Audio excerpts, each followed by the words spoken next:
Alright guys, so today we're going to be working on the Lexus. We're going to be replacing the fuel filter.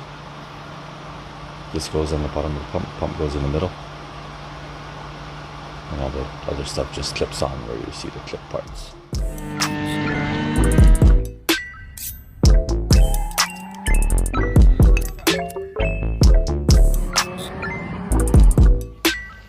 Okay, so first things first. You need to remove your chair. In my case, I removed my baby chairs, and you need access to this. It's held on by 3 black, I believe these are size 10s.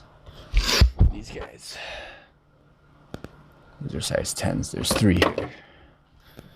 Fuel pump is on the driver's side. Okay, lift this up. Remove the connector, and all of those size 8s. That's what it looks like. These are the tools you're going to need: impact driver, a pick, a flathead screwdriver, channel lock, a 1/4 inch ratchet, 1/4 inch extension, 1/4 inch size 8, 1/4 inch size 10, and a rag to catch the fuel. Getting the pump out was pretty tricky. Pulling the fuel line out was pretty straightforward. Just remove the clip, pull it up.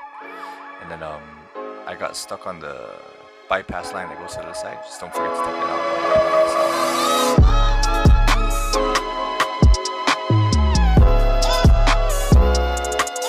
out. Removing everything wasn't too bad. The fuel pump basically just comes off, like everything just clips off. The hardest parts were the O-rings because it's fuel, so it's pretty dried up already. But yeah, it's pretty straightforward. Just pull everything out. It feels like you're gonna break it, but you're not. Make sure you line up the top of the fuel pump properly to where the filter goes.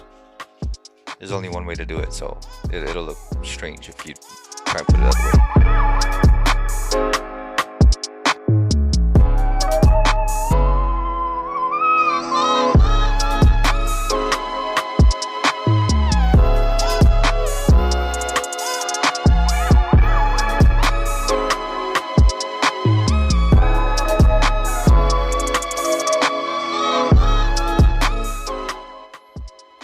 Putting everything back is the reverse of the removal. Just don't forget to put the bypass line, and make sure that the floater doesn't get restricted, or you might have false gas readings.